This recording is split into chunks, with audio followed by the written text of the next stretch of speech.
Hi, my name is John Goodman, and today we are talking about how sellers and buyers and their brokers can put together seller finance transactions.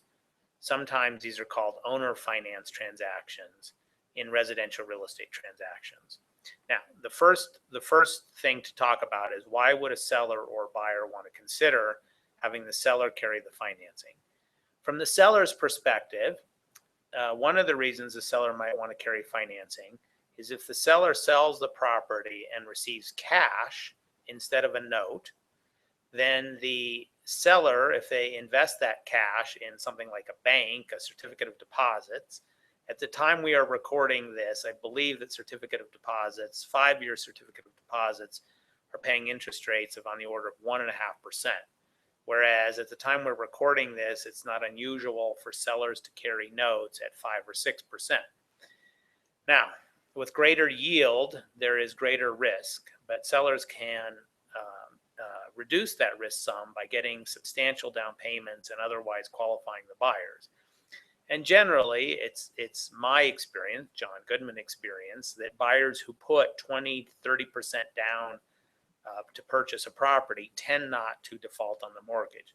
So if the sales price is $300,000 and the buyer puts down $90,000 and the seller carries a $210,000 mortgage, that is a relatively safe mortgage. Not perfectly safe mortgage, but a relatively safe mortgage.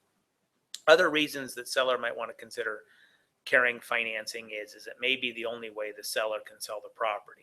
There may be blemishes with the property. There may be insufficient owner occupants in the townhome or condominium development for buyers to be able to get more conventional sorts of institutional financing. And so some sellers may want to carry the financing because it's the only way practically that they can sell the property. Why do buyers want to consider having the seller carry the note? Generally, it is not to save an interest rate, although a buyer may be able to negotiate a lower interest rate with a seller carry loan than the buyer could get on their own. But it's generally because the buyer has dodgy creditworthiness, and it is typically the only way or the least expensive way for the buyer to get financing. Okay, then the next step in this webcast, that was number one. Number two is, can brokers, at least in the state of Colorado, write up contracts that call for the seller to carry financing? And the answer to that question is clearly yes. In Colorado, the real estate commission approved contract, the contract that real estate brokers are required to use unless their principals direct otherwise, allows the brokers to fill in the blanks for a contract that at least addresses one term of that seller carry financing, and that is the amount. The next question is can the brokers help the buyers and sellers address the other issues in seller carry financing? For example, in addition to the amount, there's other issues like what is the interest rate? Is there a default interest rate? Are there late payments? If there are late payments, what's the grace period for late payments? Is there a balloon date? How are the payments calculated? And it is clear in Colorado that the regulatory body, the Division of Real Estate, feels that real estate brokers in Colorado are not able to address any other terms of seller carry financing other than the amount of the seller carry financing. So then the next question is how do the brokers and how do the buyers and sellers go from the contract stage to the closing stage? Because at closing, all the details of the seller carry financing, the interest rate, etc., need to be addressed, but they will not be addressed, at least in the contract that a broker writes up. One option is for the parties to consult their own attorneys or a licensed mortgage loan originator, an MLO, so that the parties have those terms figured out before they form the contract.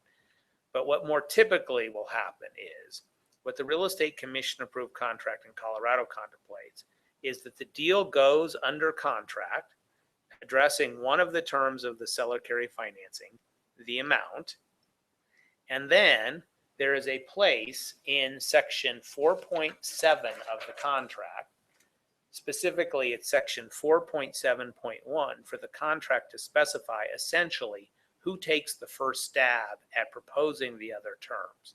Does the seller take that stab or does the buyer take that stab? That stab, the proposed details of the seller carry terms, is presented to the other side by a certain deadline. And then if the parties reach agreement on the terms of seller carry financing by a resolution deadline, the contract lives and can close. If it doesn't, the contract terminates.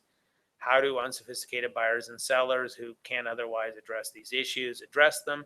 They need to do so either through a licensed mortgage loan originator or through an attorney.